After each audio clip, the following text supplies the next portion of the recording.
Welcome to another edition of Performance TV, where we are always looking for better ways, more ways to improve performance. And Bob Riley with Dieselsite. A lot of folks think, hey, how can I turn up my turbo? We know what they mean, but that's not maybe the proper way to think about it or say it. What they're looking for is a way, how do I make more power? How do I make more boost?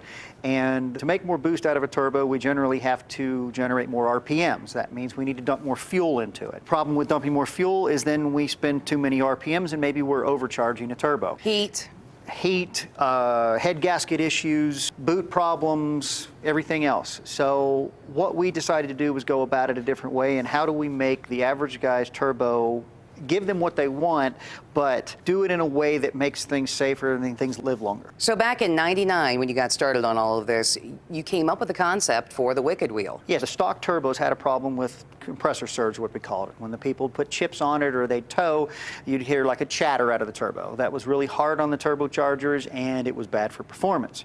This was the original wheel that came in those trucks. We found a wheel in the early model trucks, and a lot of us still call them OBSs, the 94 through 97 model trucks.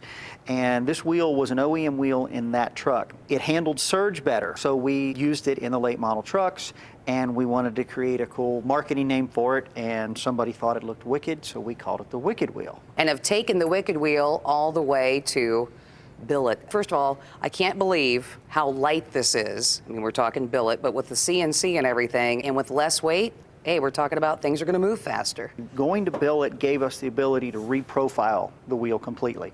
It's got a bigger inducer, the hub's smaller, the blades are taller, and the profiling of the blades are actually different. So it completely eliminates surge, and the spool up is almost twice as fast. The drive pressure on the turbo, or the efficiency as we call it, is better, and boost is higher. What do we have going on here? This looks like it's twin, but it's all into one. In the 2011 model Ford 6.7, Garrett came out with a new turbocharger, and it's actually a twin turbo, but it's a single shaft with a twin compressor wheel on it. By allowing two small turbo wheels, you get twice the spool up time, but you're moving the air of two small turbos. It's similar to in the old days when we would have a tiny turbo on each side of the manifold. Same concept, but a small package. So we have air going in not only here, we have air going in here. And one air going out, correct. One outlet. So you got two feeds, one for each compressor wheel. These are pretty easy to change, too. Yes, they are. But this is something that Dieselsite has come up with. We take a look at the factory wastegate controller. This thing is losing a lot for folks compared to what you guys have come up with. What we have there is our Turbo Master, and it replaces the factory wastegate controller on wastegated turbos. Not every turbo has a wastegate, but the ones that do, we are developing them for the Duramax, the Powerstroke, and the Cummins. And what it allows it to do is we can precisely control what boost pressure we want to run, or the maximum boost pressure, without losing any drive pressure up until that point. Okay. I say we go ahead and see how easy it is to put a Wicked Wheel in.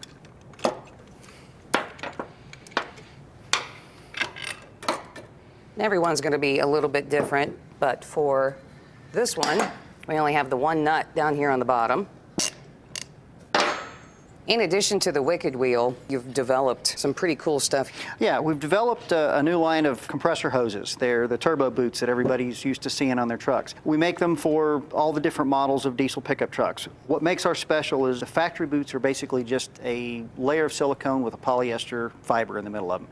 They break down from the oil from the crankcase vent systems, and they don't hold pressure very well. Ours is a 4-layer core, which is actually, the fiber in it is aramid, which is the same material we use in bulletproof vests. It handles heat and pressure very well. Then the inner liner is actually fluoroelastomer, which it's commonly used in high pressure, high temperature O-rings. Okay. And inside that is actually another layer of aramid fiber in there for protection. And you just got a set of those back that had gone 600,000 miles? 600,000 miles, and he swapped them out for a brand new set because I said I'd like to see them. Whether you have the Cummins, the Duramax, or the Powerstroke, you guys have something for everybody. We can hop on your website? You sure can, dieselsite.com. All right, we'll have more coming up on Performance TV.